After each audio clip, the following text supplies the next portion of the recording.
A few weeks ago, I visited the Frontier Culture Museum at Staunton, Virginia, and it is a great living history site with some wonderful buildings and European architecture. Kind of gives us a real idea about how things were different in Europe than they were in North America. I did a quick video on the Irish 1700s cottage. I hope you enjoy. Behind me is the 1700s Irish farm. And this is a beautiful building that gives us a good idea of a sort of middle-class Irish farm of the 18th century. Let's go take a look at this one. I'm here with Jerry Kester in the Irish cottage. You call it the Irish farm here at the Frontier Culture Museum. I'm a costumed interpreter, obviously, on the Scotch-Irish farm. Time period here is about 1740 or so, first quarter of 1700s. And that's when the ways of Ulster Scots are starting to leave Ireland to come to America. So this is a real typical farm they left. And the biggest reason people are leaving right now is bad economics. If you want a better life for you and your family, you move to America. Right. So all this furniture in here, all your animals, all your tools you sell. And then you find a ship going to America and off you go. Right. This room is called the kitchen. And that is where you cook the food for the family, but also it's everything else. And so it's the workroom, family room, living room, dining room, all right here. Right. It's going to have all the light. It's going to have all the heat. Exactly right. Yeah, exactly. You always have a little peat fire burning night and day, year round. Right. So not only do you cook the food, but also the creepy stool's there. That's your dining room chair.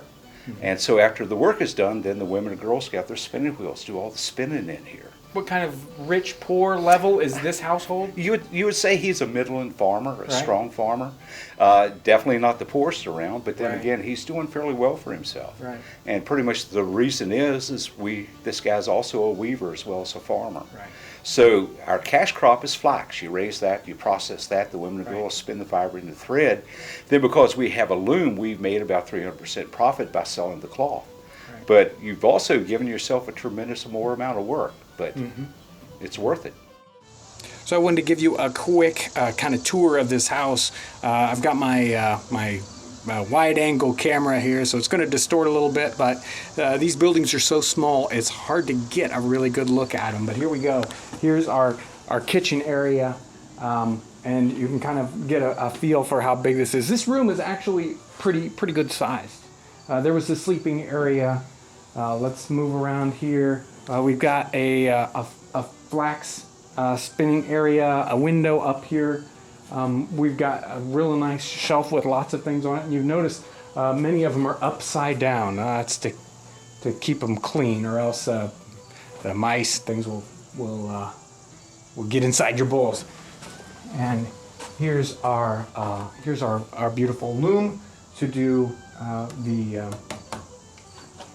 your flax on. And it does have a chimney here with a small hearth, just a heating hearth to keep the people warm that are sleeping in here. It's got a really interesting kind of jig-joggy chimney here. And again, you can see the ceiling areas here. This is open right up to it. And it's got a sod ceiling or a peat ceiling. Some of you are probably interested in the looms. I'll give you a quick overview of the loom here. We've got string heddles.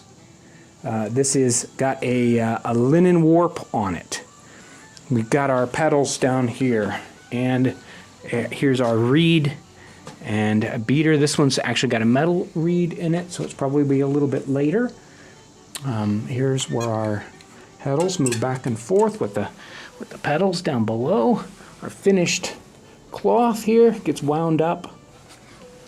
And for tightening, we've got a nice wheel here. And when it's time to get more warp, this handle here controls the tightness of the warp. And you actually have a chain here, so you can tighten and lower that. Let's look at our barns here. Okay. What's this little? Okay, the first room is the turf store. That's where you keep the peat you're burning for fuel. Right. So that would all be stored in there. And then next to it is our cart shed as well as the tool store. Okay. And so we've pretty much got all of our farm equipment that we need to do our farming. And another keeping hole there. Indeed. And then next is the horse stall. He's got a window. Okay.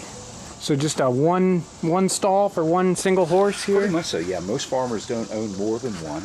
Right. And so when you have to plow, you get together with your neighbors. Right. You know, ventilation slit there. Okay. And then this is the cow stalls. Okay. And originally, the original farmer probably kept 4 or 5 cows in here. Right. Well, 2 or 3 easily. And of course, the milking stanchion over there in the corner. And we've got ventilation right to the roof. Yeah, this is really wearing out. It's going to have to be replaced. They all have a thatch roof, but underneath the thatch, what's going on there? Underneath there is 2 layers of sod. So Okay. that's the subroof that anchors the straw down. And then put a stick on top of it. You take more sticks, you bend them double, so it's like a big hairpin. Right. Those are called scallops. So you drive that down through into the sod. Then you put another layer on up above that, and you keep going that way. Then you have a tool called a legget. Looks like a paddle with grooves in it. And that, you just hit it, and it just packs everything back in nice and tight. Okay. And then once you've done that, you move your ladder, do it again. So you've got those curtains on some of the interior ones to keep that sod from raining down on you. Indeed. Right. Make sure to stay tuned. I've got some other videos that I shot at Frontier Culture Museum, and they'll be coming up in the near future. If you're new to our channel, I want to welcome you. You can subscribe by clicking the button right up here. Also check out our related videos. Thanks so much for watching.